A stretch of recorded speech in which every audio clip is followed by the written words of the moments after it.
So legacy is a fascinating topic. Back in my days when I was in Lloyd's Banking Group, we started calling it heritage because it kind of felt nicer to talk about the old mainframes and things. But legacy isn't something on a scrap heap, unfortunately, because probably most of your businesses still run on legacy technology. I actually started working with these things, but definitely technology is something that we all have to deal with. But it's also sort of process, and again, some of the things Kit talked about, big meetings, lots of papers, that's a legacy thing we have to deal with. The tools that we still try and manage some of these things with, beautiful Gantt chart there. Culture as well. Diversity is extremely important in having a successful legacy transformation. It can't be a boys' club. But legacy is sometimes a good thing as well. If anyone remembers the TV series 2012 and the debates around legacy. But it can leave some good things behind. And of course, future-proof. How many people have got one of these in the corner of their garage that they spent $2,000 on because it would be future-proof? It gets taken over. So I think the secret is really around evolving things. These are the older new GWR trains, which I spend too much of my life on. But, for 40-odd years, the one on the right served everyone quite well. You don't see them anymore. They're gone. The one on the left has taken it over. And they managed to transition to that. I feel nothing's complete without a quote from good old Jeff. But I think, we all face a situation where the things that made us successful in the past are now a burden and slow us down. And as he says, complaining about it isn't really a strategy. You need some means of doing it, and it takes a bit of hard work. The challenge that we all face in organisations is this kind of world of full certainty. We've always done things this way. We've got a big plan with lots of milestones, so it'll be fine. We've got a cast iron contract with the supplier. The supplier's technology is future-proof, so we don't need to worry about it. All those great Oracle and SAP systems, they'll last forever. And of course, the skills are already available, so we'll have no problems. All challenges you'll face within your organisations. This is something that came up at the time I spent in government. We called it the triangle of despair. When you're trying to do sort of transformational work, we found that IT departments didn't like new things. We found governance made things really slow, and procurement was really, really focused on how you bought things. What you bought didn't really matter. As long as you bought it in the right way, that was the really key thing. And then a colleague of mine adapted it to the square of despair and added in security to it as well. So there's a good evolution for you. But I'm sure these are all familiar themes. And then there's the type of poison that you live in your technology world. None of these things are perfect. If you have big SI deals, security is great, but it's kind of expensive. It's not really that open, particularly public sector. You find that your supplier owns all your intellectual property, and lock-in, it's very hard to get out of. I think the Department for Vehicle and Licensing Agency are really one of the few people who've moved a big multi-million pound outsourcing contract in-house. If you go down the open source route, a bit better. Nowadays, certainly in the ThoughtWorks world, we build security at the core of things. Open and sharing of code via GitHub. But then retention and attraction of people to make up those teams can become a kind of form of lock-in. And then cloud platforms, very prevalent over the last few years. They're well established, they're very secure. You can actually be open with those things. You can share components. But you have to kind of go all in, really. So once you're on one of these cloud platforms, getting off of them is quite a challenge. Readiness and acceptance within your organisation. This is a kind of tool we use when we start with a new client to kind of go, where are they at in their kind of world? If we turn up and start putting post-it notes all over the windows and walls, how's that going to go down? How does their culture work, and how are they going to feel about doing things in a different way? How much freedom have they got? So it's always good to take a look at it and think, right, where does everything sit on this scale? And lastly, again, this is a useful set of guiding principles before you embark on something like this. Being humble, having humility. You're working with people who probably know the business better than you do, but you're bringing some techniques and facilitation and technology to get there. Try not to ghettoise yourself culturally. You need to kind of be out there and understand the prevailing culture. And the last thing is actually to be there. Don't be in an ivory tower. Be in amongst where things are happening. Then in terms of some strategies, Legacy kind of has a lot of flavors, starting at the bottom with kind of old code, which has no sort of tests, just sits there, nice old J2EE type environments, or infrastructure that isn't really that resilient, servers tucked under people's desks, that sort of thing. Through to systems, then the architecture that they were created under, then the processes that sit around them. So once you get out of the tech space, it then gets a bit more interesting. Then the organizations, their ways of working, their governance. And then the thinking, within the organisation, particularly organisations that have never kind of faced any real hard disruption.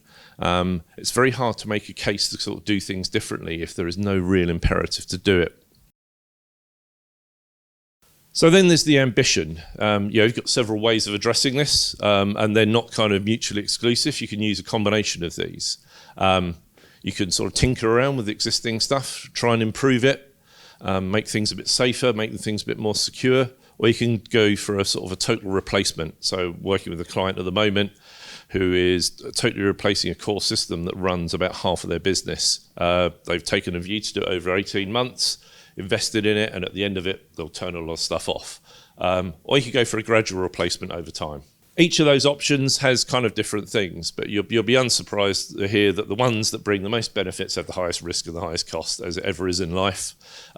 Improving existing stuff doesn't cost a lot of money, doesn't present a lot of risk to the business, but doesn't really give you a lot of benefit. And it often deals with a lot of things that are sort of below the surface. So it makes things like recovery better. It means that when you implement upgrades, they're less of a risk, but your business side of things won't really see a lot of benefit. The bigger the ambition, the higher the risk, the higher the cost. And again, there's not a one size fits all with this. You can use a combination of them. And there's some new things out there that make things sort of easier to do. So this graph is kind of showing that things are gradually getting more complex over time, over generations, from the systems that were built for kind of batch processing that then had office access kind of put on top of them, that then had kind of contact center office access put on top of them, then had the internet put on top of them. They get more and more complex over time. And the cost to refactor that, i.e. go in and wholesale change it, are going up as well. But these numbers across the top are the amount of products that AWS have, and which is just exponentially grown.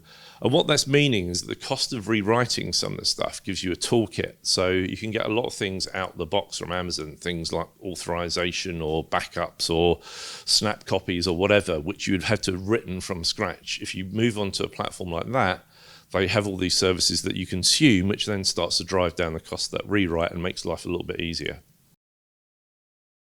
The role of IT as a function needs to change. We used to do lots of projects. We now need to kind of get into having products, sustainable things, because we know they don't change. It always used to be about efficiency and low costs. Now things need to be quick and responsive as the needs of our customers change.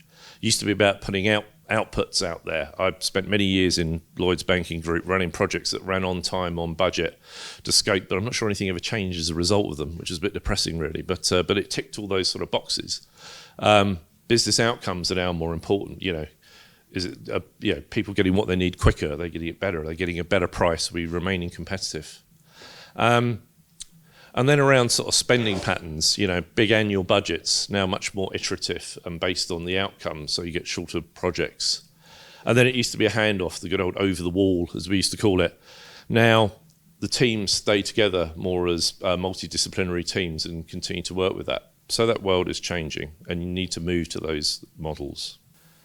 I think one of the key things to remember is it's still about underpinning technology. Certainly in my career, I've seen a period where it all came about sort of general management and sort of projects and sort of using, point and click tools and low code and all of that. But to address some of these problems, you've got to have really sound software engineering principles. And to do that, firstly, you need some software engineers. That's always quite useful.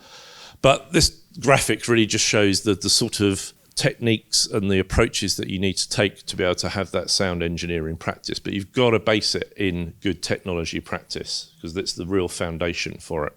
And then there's a number of tactics that we talk about. The first one we talk about is the thin slice, which is really useful where you need to understand how something's going to go end to end.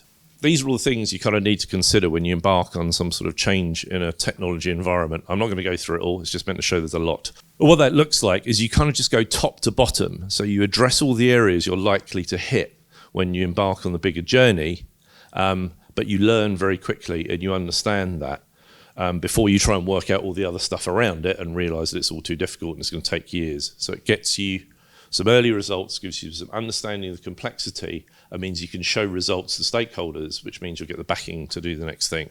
Breaking monoliths. Do we all know what a monolith is? It's not something of a film. Yeah, a lot of people have got large blocks of code which aren't broken down into subcomponents, and the interdependencies are seldom understood. And these are usually mission-critical, high-risk systems, but have a driver for change that's kind of irresistible. So example here, we've worked with Trainline over a decade now, and over the system they had for 15 years needed to be stabilised and needed to be moved into an area where they could actually start to make changes of it for their business to remain competitive. And that started off with simple things, just like building in automated tests into their code base, because they were terrified to touch it, because it wouldn't tell them if it was broken. So if they went and made changes to it, it would just stop working. You couldn't book a train ticket, they're losing revenue. But by putting automated testing into it, they knew that if anyone changed anything, it would flag up red, and they knew they had to fix something. So the way this works typically is you start to firstly put a layer in between these legacy applications and the end users, which gives you the ability to change things under the covers without disrupting the end user. You can then break it into different components. We've just simply called it the new app and the old app, and you can kind of direct traffic to and from those apps. Then you can start to switch more traffic to the new app as you build more functionality into it. And then you can basically retire the old app with the new app. Sounds really simple. It's not really that simple. It takes time, and this is something that takes a long-term investment. So if you look at this is the timeline with Trainline. So the first thing was kind of stabilising the existing platform, making sure their test harnesses in place, it was secure. Once you got that, we could then start to rework the existing code so that we could add new functionality into it. Then once that's there, they could then get into a continuous delivery model so they could actually make changes and actually start to bring in new types of services. And then that meant it became a very customer-centric as opposed to a legacy operational system. But that's a good 5 years of a lot of hard work to get through that. And one of the kind of components and ways of doing that is the use of microservices. So we find wherever a system uses kind of common capabilities that can be shared and reused and consumed, microservices are a very powerful thing. And a lot of platforms like Salesforce or Jadu, whatever you hear of, work on a similar model that, setting up a customer query is something that is common across all the system, but you'll find most organizations have found lots of fascinating ways of doing that. The important thing here is to do it via a domain or an outcome. So if you want to do like outbound payments, build your microservices around outbound payments. Don't build them around what the legacy system is built for today, because you just end up with a nicer, newer legacy system. And this works by basically taking pieces of business logic and kind of isolating them and breaking them down into their subparts so they can be an independent but coupled unit. And once you've got that broken out, it can then talk to the other independent coupled units in the system, which gives you advantages like you can scale them because you can just have more of them running, and you can change them because you can have one up and running, change it, take that one down, bring the other one up. Gives a lot of flexibility. And there's some examples of where we've done this. So this is for a retail organisation where basically they had a sort of internal marketplace. They had lots of suppliers. So we managed to integrate their legacy environment by using an AWS platform, which would talk out to all of those different organisations, but in a consistent way, and then that would pull it into their system.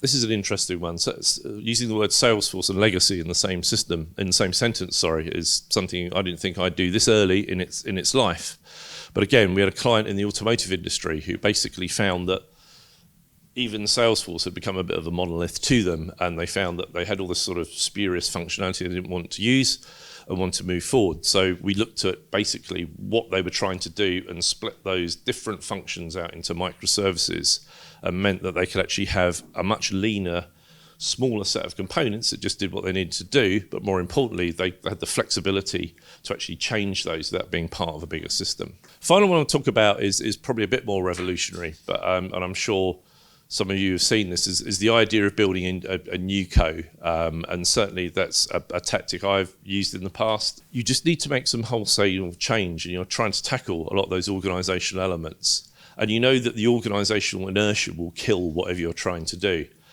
So it's basically setting up in a different office, probably in a different location with a small team of people, because you just kind of need to do something quite quickly to prove a point and then to move forward. I've seen people use this to kind of recover projects as well and set up almost like a challenger project alongside it.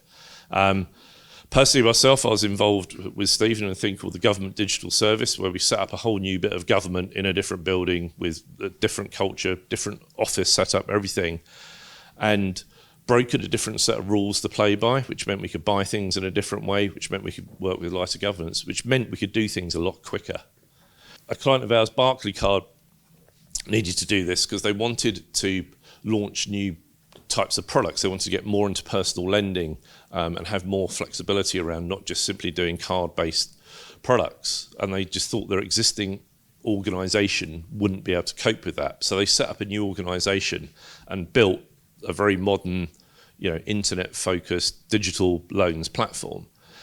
There's several advantages with this as well, because you're not only building something quicker and better, but it actually enables you to use things like, if you've not used Agile before, if you've not used cloud technologies before, it means you can kind of experiment with those things out with the constraints of the organisation.